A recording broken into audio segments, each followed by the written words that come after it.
Um dos episódios mais curiosos da Segunda Guerra Mundial aconteceu na costa oeste da Austrália no dia 19 de novembro de 1941, pouco antes de o Japão atacar Pearl Harbor.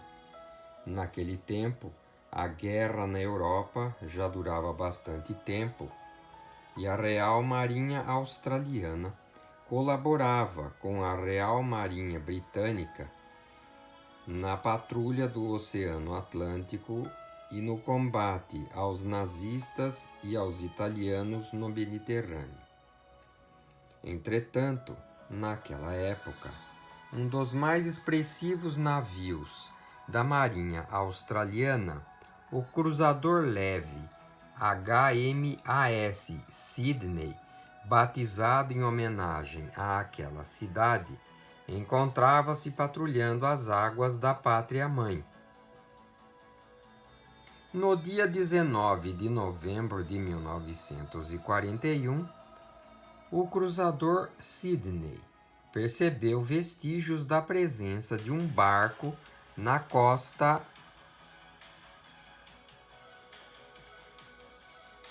da sua própria pátria e começou a se aproximar para verificar que navio era aquele. Era, na verdade, visto à distância, um navio mercante, bastante judiado pela vida no mar, coberto de ferrugem, muita umidade e cujos tripulantes pareciam muito mal vestidos, ou seja, como era comum na marinha mercante daquela época.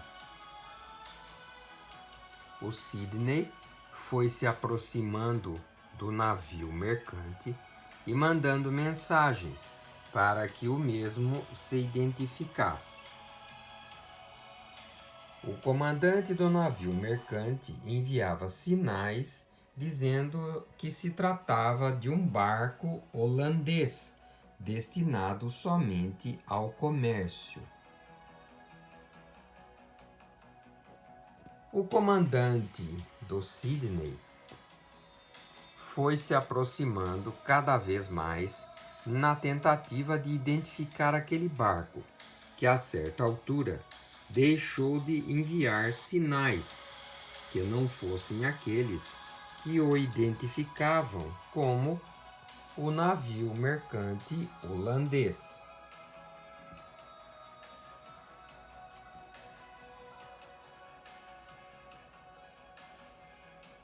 Quando o cruzador leve Sydney estava a aproximadamente 1.900 metros do surrado navio mercante, este se revelou o que realmente era. Era um navio corsário alemão.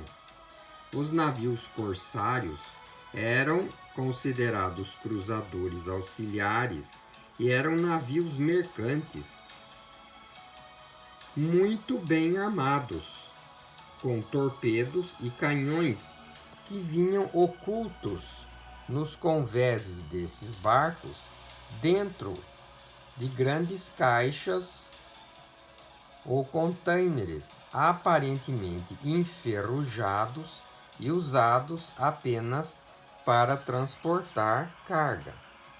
Acontece que neste caso se tratava do navio corsário Cormoran, um navio corsário alemão que já tinha feito muitos estragos no Atlântico e no Mediterrâneo e que agora fazia incursões no Oceano Pacífico, atacando a navegação dos navios britânicos e dos navios holandeses. Por isso que havia se identificado ao capitão do Sydney como sendo um barco holandês. Na verdade, o Cormoran já havia afundado 17 navios mercantes, iludindo seus comandantes como se fosse um deles. e quando se encontrava a curta distância, os canhões e torpedos eram descobertos e atacavam sorrateiramente as suas vítimas. Essa é a Guerra de Corso, uma prática que os alemães desenvolveram ainda na Primeira Guerra Mundial com muito sucesso, iludindo os barcos de guerra dos aliados, e repetiram na Segunda Guerra Mundial, fazendo-o nos vários oceanos em que a Kriegsmarine operou.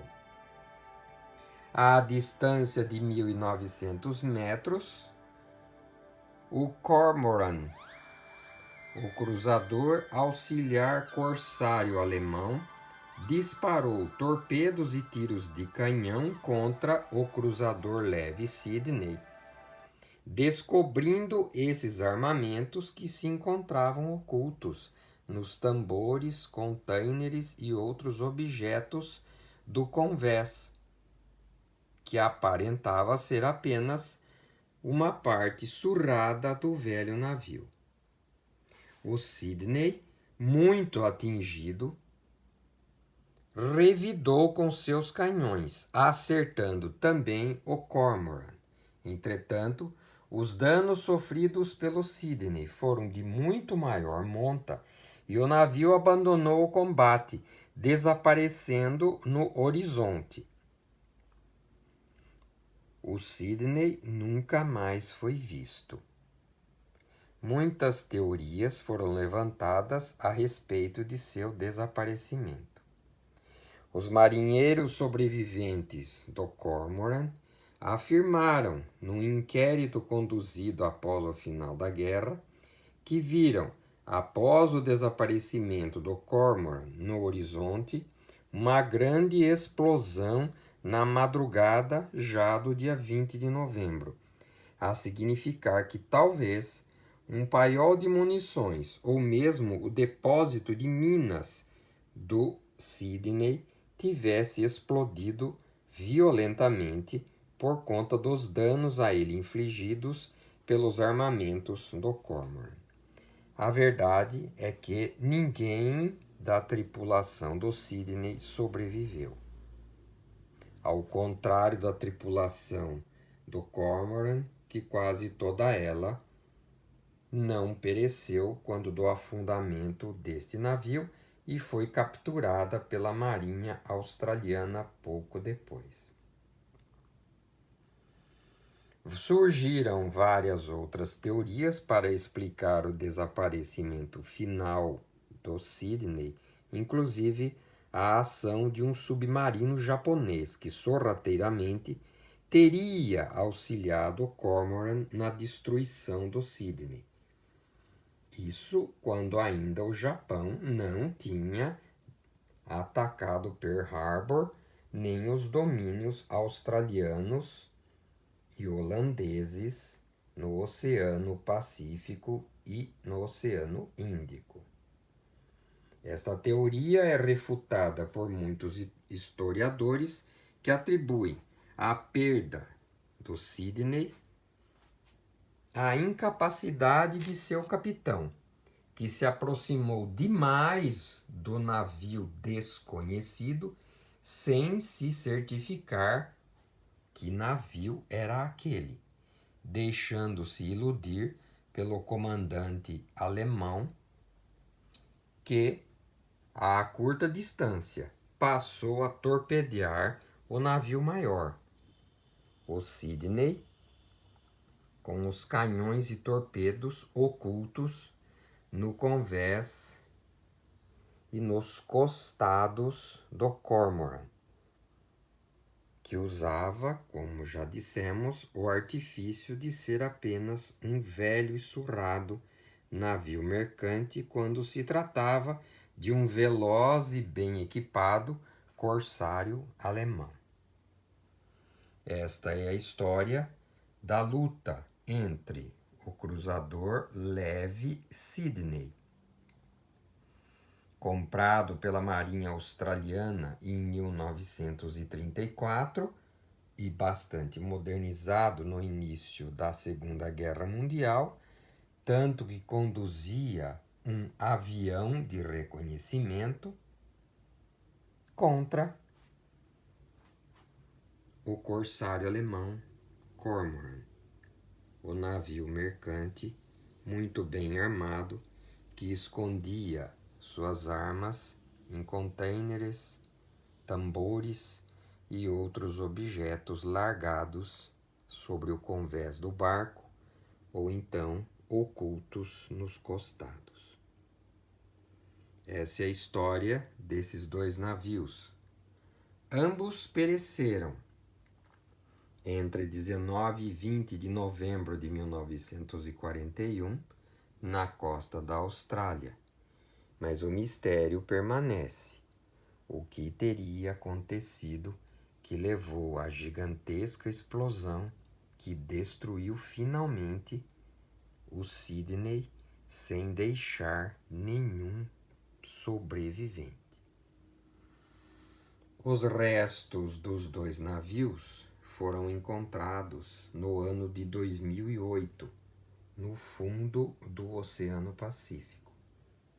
Mas mesmo o estudo das ruínas desses dois barcos de guerra não revelou toda a verdade capaz de esclarecer se o Sydney explodiu mesmo por conta das feridas que lhe foram infligidas pelo Cormoran de modo sorrateiro, ou se este navio de guerra, que fora um dos orgulhos da Marinha Australiana, foi atacado por alguma outra espécie de barco de guerra, possivelmente até um submarino japonês oculto.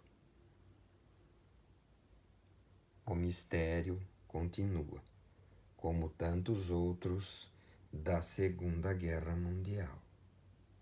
Se você gostou deste vídeo, deixe um like e um comentário para nos estimular a estudarmos, montarmos dioramas com materiais recicláveis e exibi-los neste canal com intuito apenas histórico, sem qualquer tipo de ideologia. Muito obrigado.